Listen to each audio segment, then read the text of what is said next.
It's that time of year again, guys. My name is Marlene. Welcome back, friends, and welcome to all my first-time viewers. Let's take a look at things that are great to plant in the month of April.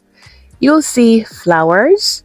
You're going to see herbs, veggies, things that you should direct sow, things you can sow and then transplant. And I'll say if you're seeing deals on soils right now, like my husband got these right here, I would go ahead and get them, even if you're not going to start right away, as long as you have a place to store them.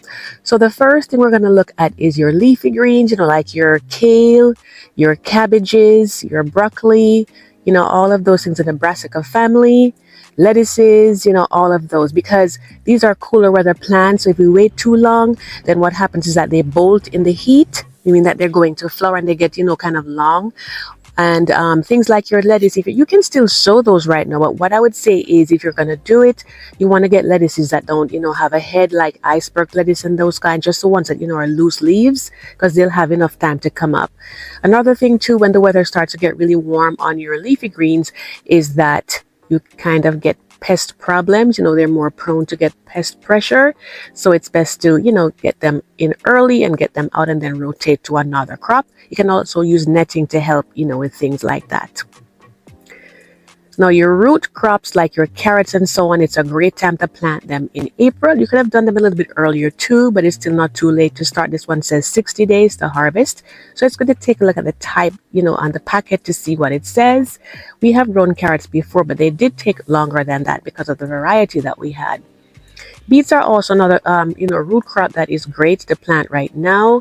And this one, it was really good. What I'll say is that it does take a little like dirt to me. You can tell me if beets taste like dirt to you, or I'm alone on that. But they're good for you though. Next thing would be, some herbs over here like your rosemary, lavender. This one that I've had it for about 5 years. It's maybe like about 4 feet across. And I'll be doing a future video telling you, how I got it to grow and be nice like that.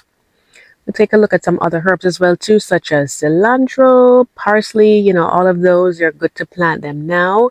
And they can take a little bit of cool weather. And again, if you see deals on these, I'd say go ahead and get them. Basil is another good one too. And basil is actually a good companion plant for tomatoes. And I did see tomatoes out at the end of March, but I think it's a little bit early for those. They like it to be a little bit warmer. So I'd hold off a little bit, maybe until close to the end of the month. But don't wait too long though, because if you're late on them, then what can happen to you is what happened to us last year, where in October we were just reaping, I'd say, the main portion of our tomatoes, because we had, some things going on. So we weren't able to put them out as early as we would like. And you notice that little spots on the leaves as well too, because when the plants are, under stress, like it's too cool for them, then they're more prone to, pests and diseases. But we still enjoy them though. Even though it got cool after a while, we put them in brown paper bags and we were able to get almost all of them to ripen. Maybe only 2 of them were frostbitten, but the paper bag trick does work. So if that ever happens to you, you could certainly try that. And I really love to plant beefsteak tomatoes. That's one of my favorite ones. Of course, I love those too. And my sister had given me the little transplants, and she started them from seed, before I could have done so. So I was very appreciative of that. So I'm going to see if I maybe can try some bigger ones this year. I don't know. We'll see. Next thing would be like thyme. I love growing thyme. It smells so good. It is so good for you. And, it just tastes so good in our dishes. And again, guys, bear in mind that you'll have to tweak this a little bit depending on what growing zone you're in. If it's a little bit warmer, like a bigger number, 9, 10, you can plant them a little bit earlier in the month. If you're colder area, then you can plant them a little bit later. And I like to plant sometimes, I'll put my my herbs, because they're kind of low growing and they can spill some of them, like oregano and so on. I like to put them in these stackable containers, at least sometimes just to start, and then to transplant them out, or just leave them in there. It just depends. But I think it's a good way, especially if you don't have a lot of space, like a balcony garden or a little porch or something like that. These are great ideas. If they're still at your dollar store, I'd say go ahead and get them, because they don't last for very, very long there. Labels are also another good thing to get. I did get these from mine, and I reuse them sometimes. It lets you know what is where, when you're starting from seeds. Now let's take a look at these flowers. I love cosmos, as you know if you've been watching my channel for a while. And if you've never seen the seeds before, that's what they look like. And this plant is so easy to grow.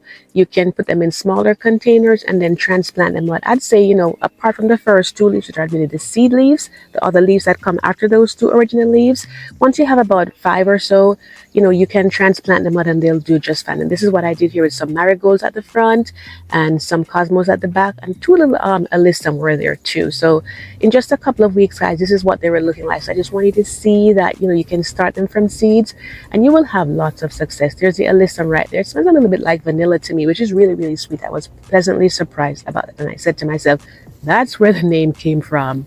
So this was just to be a pollinator garden that particular year, and they did so well. As you can see, the cosmos are a lot taller, and I just love the coloration because it's mixed, so you get different colors as we got further into the season, like mid to late summer. And then some of the darker color ones started to bloom out, but they're all planted at the same time, so they have their slight variations.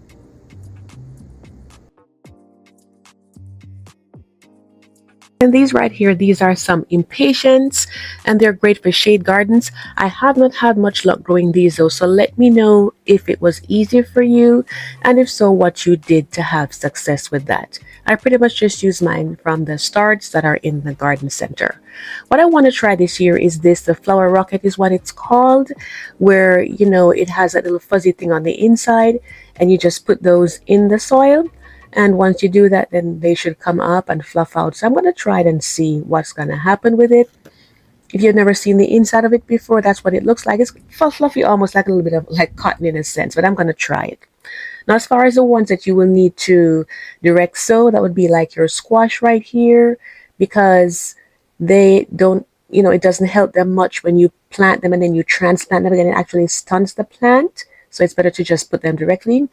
And from time to time, I'll go ahead and save the ones from, squashes that I really like. And this one you can see I said it's small and it's creamy. And, that way I know what I'm going to get, and I look forward to those. Beans are another good one too, as far as direct sows. And they're so easy to grow. I would say if you're a beginner, that's definitely one you can try. You can see how happy I was here after 6 weeks. That is all it takes, 6 weeks, to get your first harvest of beans. And it doesn't matter what kind of beans you get. They're all good to go as far as direct sows are going. So I would try them. Right here, these are some yard-long beans that my friend Sharon had growing at her yard. We had done a video there with her, and we had such a good time over there, my husband and I, just looking at her harvest and her telling us her stories and so on. So what I'll do is I will link this video in the description box below. You can check it out. We had such a great harvest, and it was just a good, happy video with a very great story in it too. So I'll link it in our description box. You can see it there.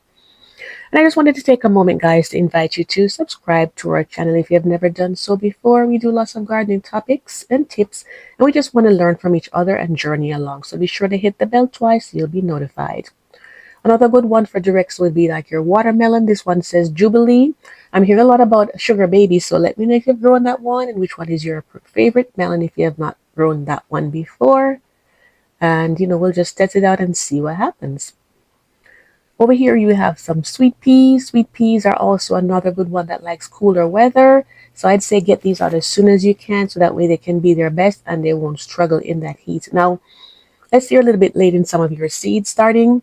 The seeds are tough, especially what you can do is just to put them between two paper towels, spritz them with some water, not too much because they will rot on you. Just cover them with some saran wrap so it does not dry out. And in about 3 days or so, you'll get a head start because you see that they have already started germinating. So that's going to give you a little bit of time, as far as getting caught up if you're starting from seeds that are tough. And these, like your bell peppers or any type of pepper, it's good to plant those two in April. But I'd say typically for me, for growing zone 8, we try to go a little bit earlier, or I should say a little bit later in the season, more towards the end of the month. And it's always so nice to have, peppers in your harvest. And let's say you weren't able to start from seeds because of whatever reason happened. You can get the starts from your garden center like I did here, because some years that's what I have to do depending on what's going on. Sometimes I'll get from my sister, just different, ways to go about it. But, it's good to start with these. You should get some healthy looking ones. And, you should be good to go. They should look sturdy, nice and fresh and green. too bolted or anything like that, then you should be good to go. Marigolds are a great one to have in your garden, these wonderful flowers. So again, you see here we can get them from the transplants or starts as we call them. They're good at keeping away pests, like the bad bugs, and attracting the good ones. They help to fight diseases and things like nematodes at the roots of your plant. So there are so many good reasons to have them. They love full sun and they are absolutely beautiful and so useful in other ways. So I'd say definitely get some of these and get them going in your garden. They're good companion flowers. Another good companion flowers would be your zinnias. You can get these in the flats like this, and you have different colors, and the pollinators, boy, do they love these. I'm telling you, I don't have any in my yard, but we'll find out soon enough when I plant the flower rocket. Geraniums are another one too that actually repel bad insects, but they don't get talked about that way enough because they're so pretty, but they do that purpose as well too. And if you did winter sowing, let me know how it's going for you. If you got to plant out your things you have not yet, you may want to get going on those. We did not do any this year. This was from the year before, and I had really good results with them, so I was quite happy that I did it. I had just done the more cold tolerant plants, but it was really good. And just to show you what's going on my back patio right now, nothing I've planted yet. These are things that are just coming over from months before, because I did these, like back in late January, I think it was. This is my salvia that's coming back right here. It has beautiful purple flowers. My chrysanthemums came back. I may change the containers to put them, use them for something else, but they do come back in moderate climates. These are my blueberries. I know I did my video a couple of weeks ago, but I actually planted them the year before and then showed you what I did. So this is a follow-up right here. They're springing out and I'm so happy, and I'm hoping I'll be able to get some blueberries this year, if not next year. And I just wanted to take a moment to thank my channel members and all of those of you who share my videos time and time again, and those who keep coming back. It means so much to us. We have lavender there on the right and my rosemary on the left. So I want to thank you all so much for watching. I do look forward to seeing you in the next video, and I wish you happy gardening and happy spring. Take care.